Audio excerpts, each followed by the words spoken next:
Abusua Masai Ababia Medin Eddie King Kobe King to the Kobe Fabulous Zone, your ultimate Asante Kotoko one channel. Yes, Yanshan Sama Babato this week now. And some be brain, a babato job be brain, a babato job, Yenya time, shame, and some atrene over the weekend now. Yansha some transfer news, kakra, what I say, Yansha transfer news, kakrana, what I say on the Michona, and Yasha say a week, when I Kotoko announce the partner,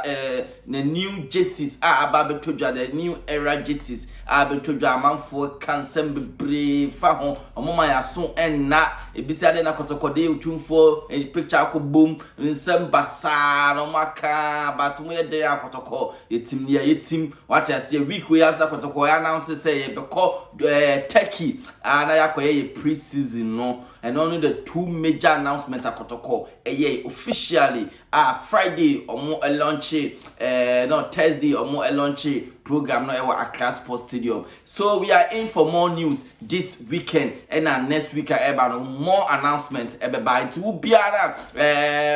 what subscribing to this channel no better all the information at Ekoso Ewukumasi Asante Kotoko. No official announcements for any player bia Kotoko ye enya announce any player bia but players na on my list go some anticipate name bound a beba 2 and every day bia Kotoko be announce 2 players what I say entimunya but pre-season no baso na baso this Monday ya baso Saturday Sunday Monday pre-season no started nya Turkey there no omo be shia players be resume camp no ma shia na Abdul Ghazali be shia omo no omo ID nkomo see ono na be in charge of the team for now. Abdul Ghazali the youth team coach but for now there obe shia technical team no omo di nkomo na playing body na America playing body no be shia omo no omo edi nkomo 1-2 be what you say ansana omo sha say aye warm up near some little exercises be near there no ma babwa mo ho on the 14th no mo figana akoteki or me figana on the 14th enti Dubai na Turkey na ye ka say oh yes supporter na we need je ho na opese okobia City Gate ameki arrangement for all supporters omo interested some person omo call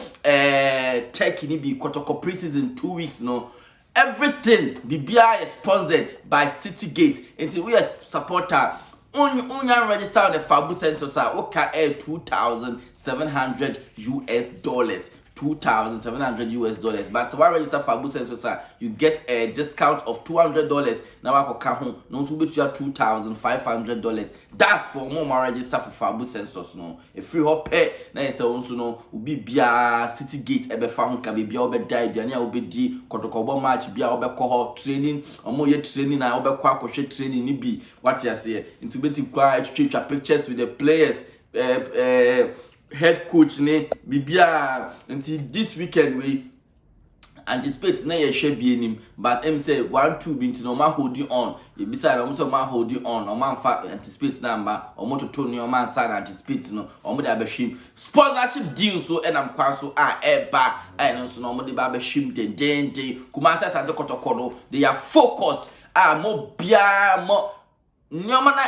social media na be mpese omo divert attention from the management no and kwa dey omo hu yo omo no focus yo omo call omo nim omo join how our pre-season ne be how to enter the group stage of the Champions League no and no any management join ho focus nti nsam na dey mo be ka bebre but ntimi chese enwo so na na yamponsa say enwo so no David Obenya ako Madam Denta da so enwo so bia what you say and now so news Kotoko dey be me say my director of legal team for both domestic and foreign domestic being headed by lawyer Ikuya what you say wa bim papa sa madam no aketesi wa bim papa wa director ono and a Brazilian no I friend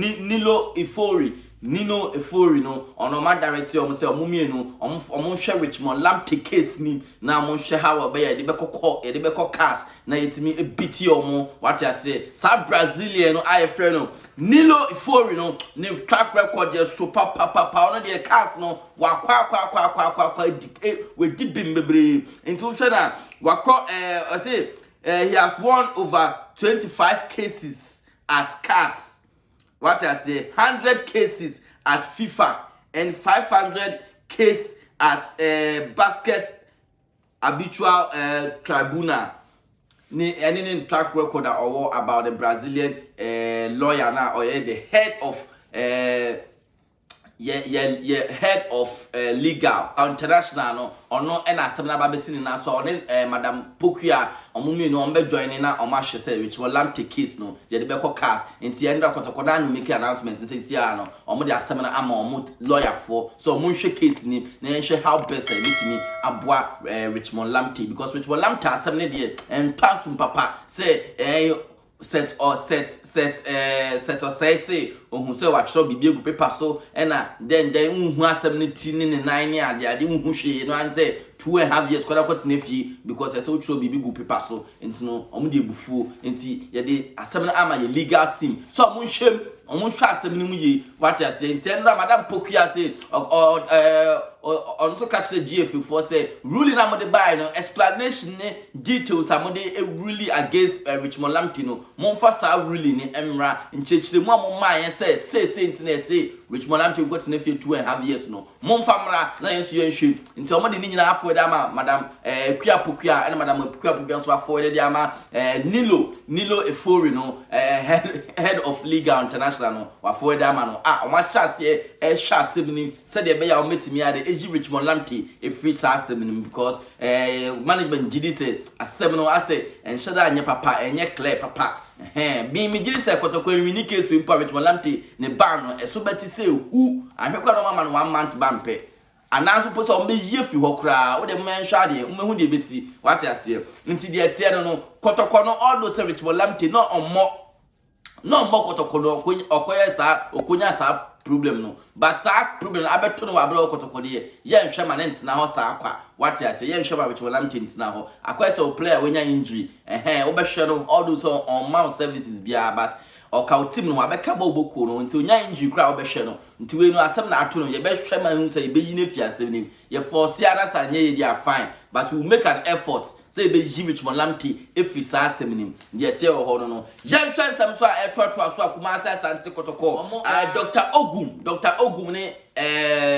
Dr. Ogum ne the technical committee of the board no on me sign I meeting being via Zoom on me meeting being via Zoom na on de on ma finalize no me bia either say Dr.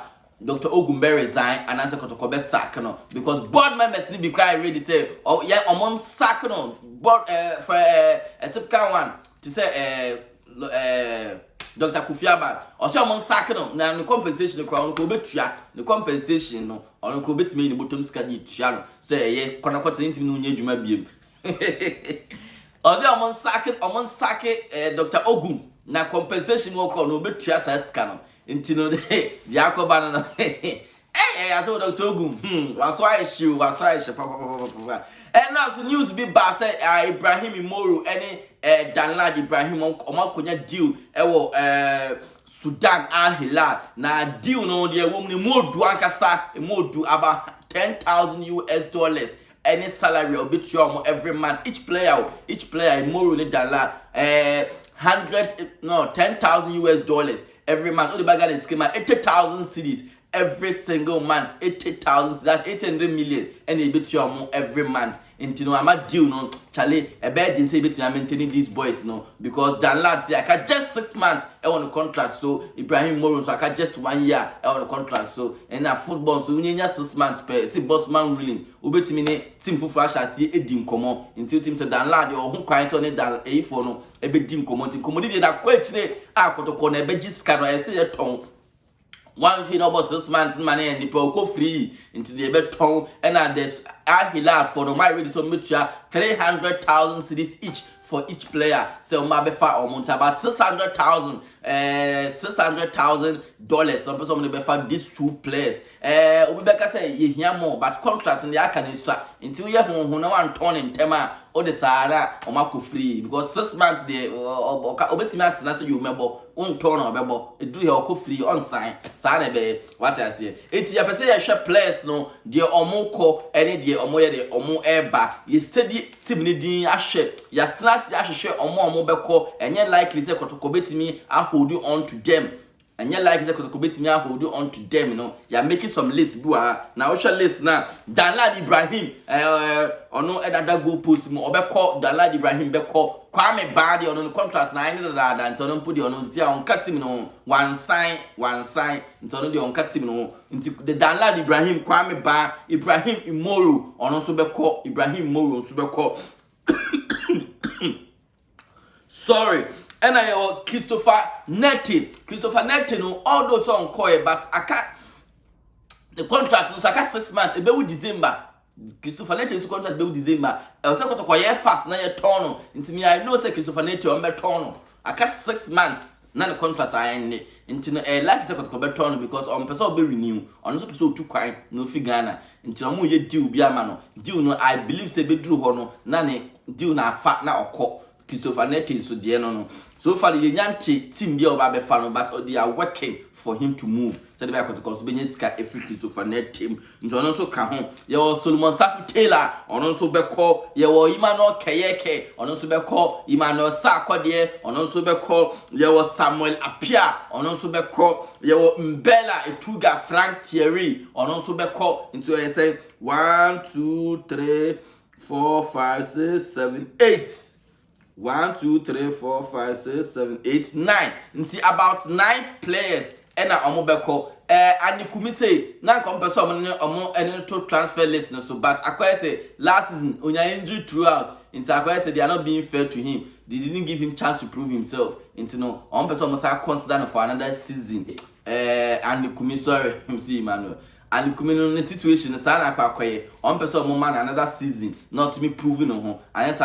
on Betono until sure that lad beko, Kwame Babeko, Imoru beko, Christopher Netting, one cockra before the season starts,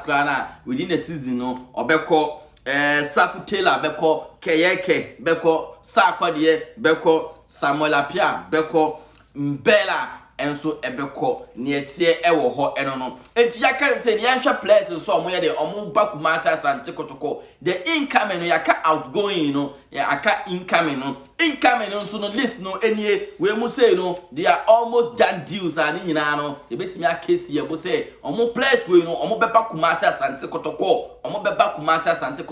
so me catch them say Danlad ko Kwame Bako into goal post no you hear 2 keepers some be Felix Agabro into side 2 goalkeepers no yo Frederick Asare of Accra Lions obeba yo Idrisu Abdullahi obeba side 2 goalkeepers we on ma be replace Danlad and Kwame Ba the tell ho no me sa catch them say Imoro Ibrahim obeko Imoro Ibrahim no so no yo Emmanuel Edu Sian of Samatex Emmanuel Edusian of Samatex Black Galaxy team no or kahon or bobo pa